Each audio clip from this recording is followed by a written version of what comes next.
After the end of World War II, the world was split into two, East and West. This marked the beginning of the era called the Cold War.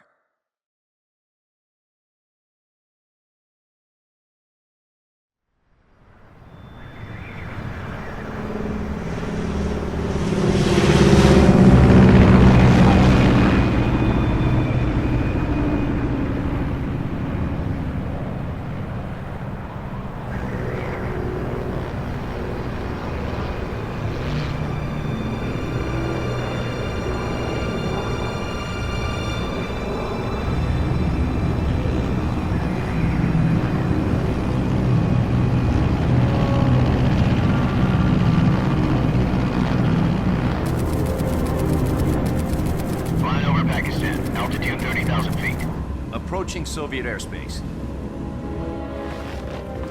20 minutes to drop off. Commencing internal depressurization. Equipment check. Arm main parachute. All right. You ready to go? Drop zone still showing a high pressure mass. Cav okay. Good. We've got high visibility.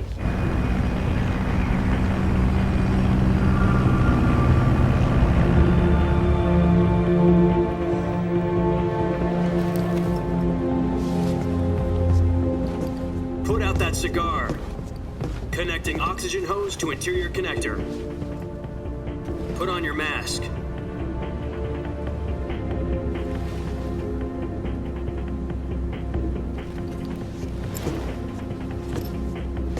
Does this pantywaist know what he's doing? Approaching release point. 10 minutes to drop off. Hey, are you deaf? He said put out the cigar and put on your mask.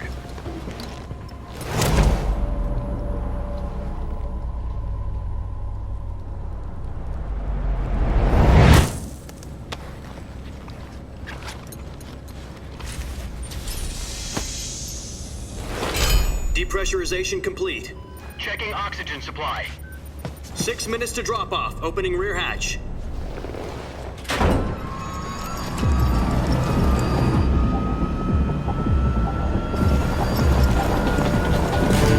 Sunrise.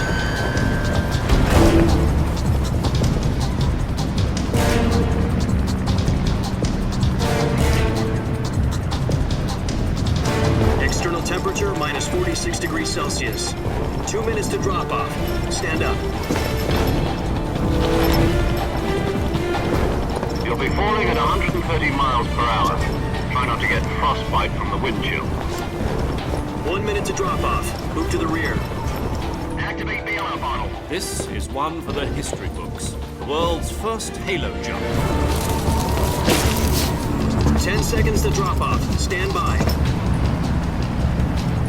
Status okay. All green. Prepare for drop off. Countdown.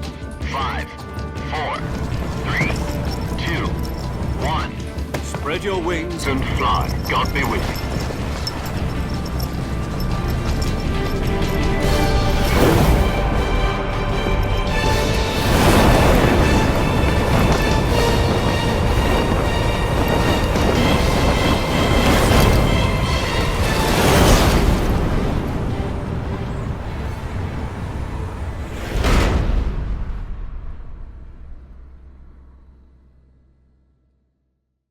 Jack, I've got some important news. The head of the CIA has finally given us the green light for the virtuous mission. Virtual mission? No, the virtuous mission. The future of our Fox unit depends on it. If it succeeds, we'll be officially organized into a unit. Virtuous mission? Sounds like some kind of initiation ritual. You know, don't get cocky. This isn't a training op. Right. So what exactly is this wonderful mission? Well, about 2 years ago, a certain Soviet scientist requested asylum in the West through one of our moles. His name is Nikolai Stepanovich Sokolov.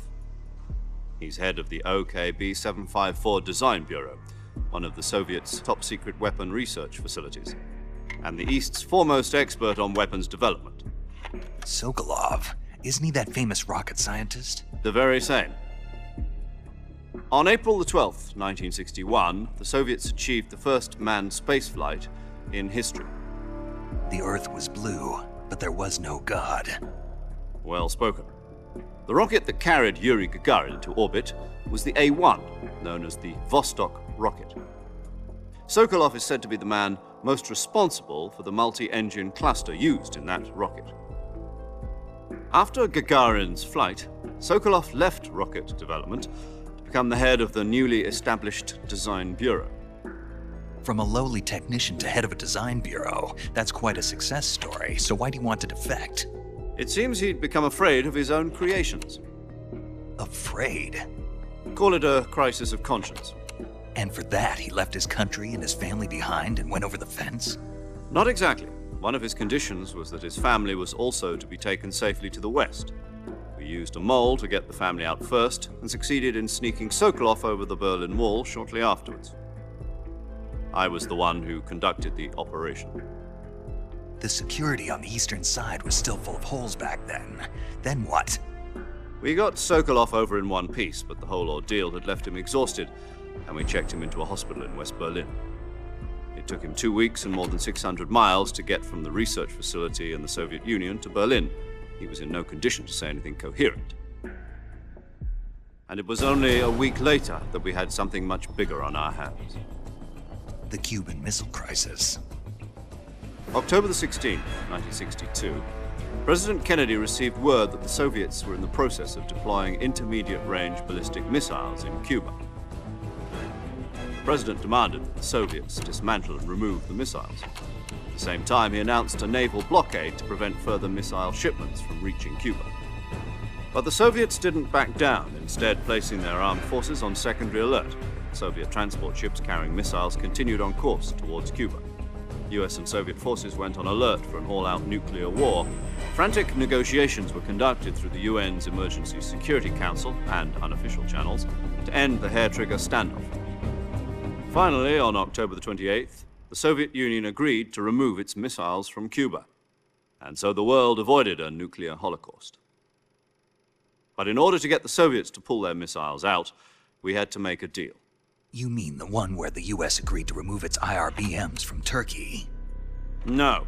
The Jupiter IRBMs deployed in Turkey were obsolete, and we were going to get rid of them anyway. They had no strategic value whatsoever to either the US or the Russians. The Turkey deal was a ruse, a cover story that was fed to the other intelligence agencies around the world. So what did the Russians really want? Sokolov. They wanted us to return Sokolov. You mean the Soviets pulled out of Cuba just to get their hands on Sokolov? That's right. What the hell was he working on? At the time, we had no idea. We were running out of time. It was either give up Sokolov or risk full-scale nuclear war.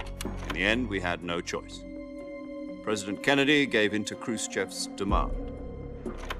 The next day, I got Sokolov out of the hospital, handing him over to agents on the eastern side. Sokolov kept on screaming, "Save me," until he disappeared from my sight. Then a month ago, we received some new information from one of our moles. About Sokolov? Yes. He was taken back to the research facility and forced to continue working on the weapon in question under KGB supervision. What's more, it's on the verge of completion. So what kind of weapon is it? Something to do with space rockets? No, missiles. Same technology. I guess you're right. We don't know the details, but it appears to be a new kind of nuclear device. For half a year now, the Soviets have been conducting frequent nuclear tests at Semipalatinsk. Something to do with the weapon, I assume. We're talking about a secret weapon so big that Khrushchev was ready to pull out of Cuba to get it back. Is Sokolov still in the facility? No. According to our intelligence, he's in Selinoyarsk, a place in the mountains about 3 miles to the west that's known as the Virgin Cliffs. The Virgin Cliffs. Nice name for a virtuous mission. They moved him there just recently. Why? Apparently, they're conducting a field test of the weapon, but it's our best chance to get him back. This mission would never have been possible if he was still in the research facility. This is our last chance. Sokolov must have known that too when he contacted us.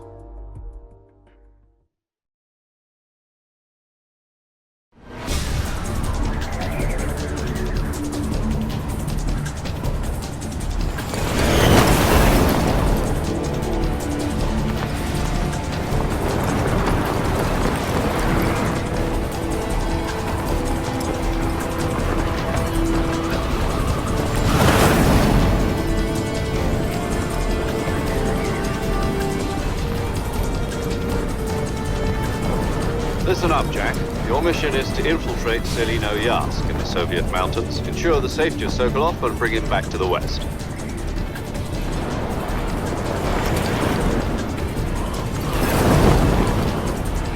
If we don't get Sokolov back before that weapon is complete, we'll be facing a major crisis. The clock is ticking.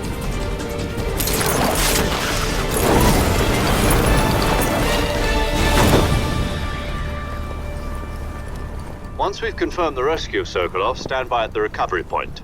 A recovery balloon will be dropped at that point.